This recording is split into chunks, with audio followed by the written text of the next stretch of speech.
There have been a lot of comparisons made recently about Micah Parsons and Lawrence Taylor. Should we be making that comparison?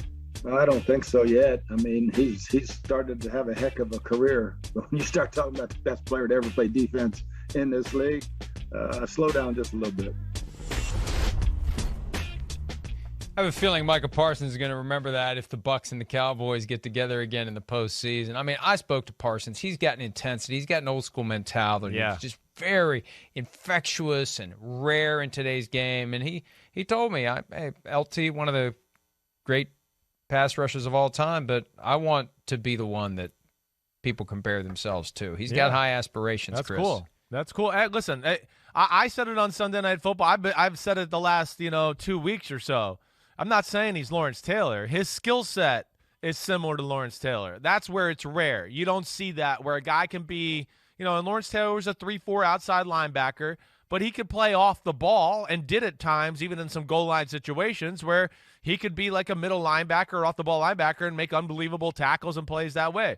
Haven't seen anybody that can do that and then go to pass rusher and back to that and be like that. Now, Lawrence Taylor, again, Rodney said it right, Bruce Arians. I mean, Lawrence Taylor changed the game maybe more than any defensive player in the history of the sport.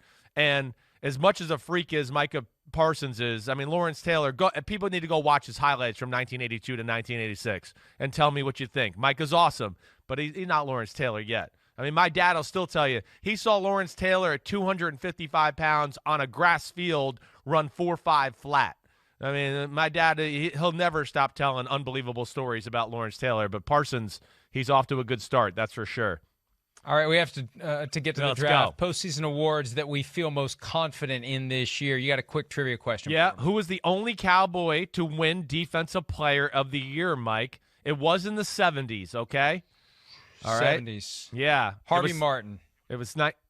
Way to go. Good job. Hey, by I got you. it. Did I get it? All Yep, right, Harvey Martin. 1977. Well, I'll start with Defensive Rookie of the Year. They should just name the thing after him. I think the odds are embarrassingly short in his favor now at PointsBet. He's deep into minus territory. Micah Parsons, Defensive Rookie of the Year. That's the easiest one. They could just carve his name on it. No today. doubt. Send him the trophy. Get it over with. We've had enough. Now let's discuss whether he should be, defensive MVP. That's the real discussion. All right. I guess I'll go with Offensive Rookie of the Year as the next one, and that's Mac Jones. To me, again, we had Jamar Chase at one point of the year where we thought was kind of a lock, but the way that New England has played basically from about week 6 or 7 on is top notch. And of course, the quarterback's a rookie, and they're one of the best teams in football. How could he not win it? That one's going to go to Mac Jones. Offensive Player of the Year, Cooper Kupp. He's on pace to threaten the all-time single-season receiving record of 149. He's going to get to about 148 on his current pace. And the Rams are going to try to feed it to him a little bit more to get him over the top. And also the yardage record, 1964. He's on pace for 1947. Not very far away from both of those records. I think he's going to be the Offensive Player of the Year, Chris. Yeah, it's a tough one. That's where you get into like the Jonathan Taylor conversation a little bit too, to see how he finishes out towards the end of the year. So that's his. So here's the next one. Again, I know this is not stone in stone here, but I'm going to go Coach of the Year, and I'm going to go Bill Belichick. I know that Cliff Kingsbury's in that conversation there, but I'm going to say Belichick gets it this year. You can give it to him every year. This is a year that it's in shining, blinking lights. Come on, they rebuilt the team in a year, and they're already one of the best teams in football, and he's doing it with a rookie quarterback.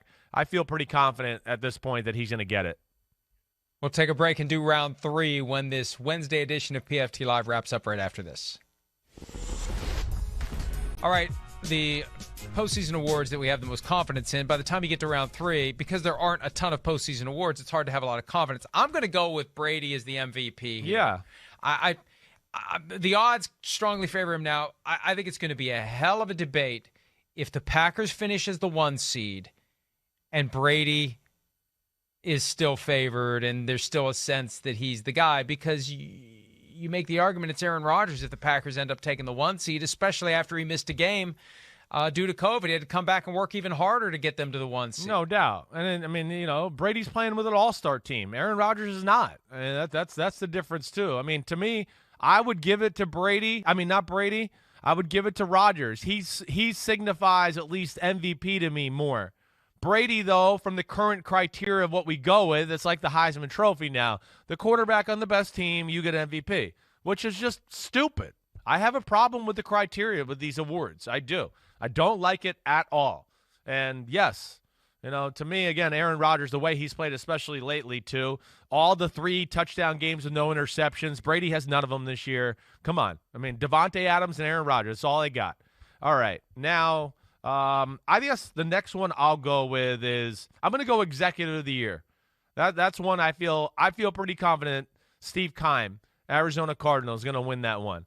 Again, Kingsbury might get screwed over by Belichick, but Steve Keim, GM of the Cardinals, what he's done for that football team, they've really flipped their roster the last 2 or 3 years, and they got stars everywhere and set themselves up for, being good here for a long time.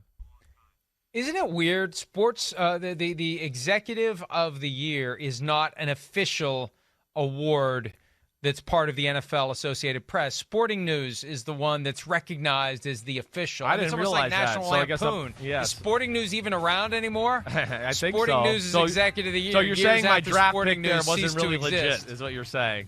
That's it. Have a great day. See you tomorrow. See ya.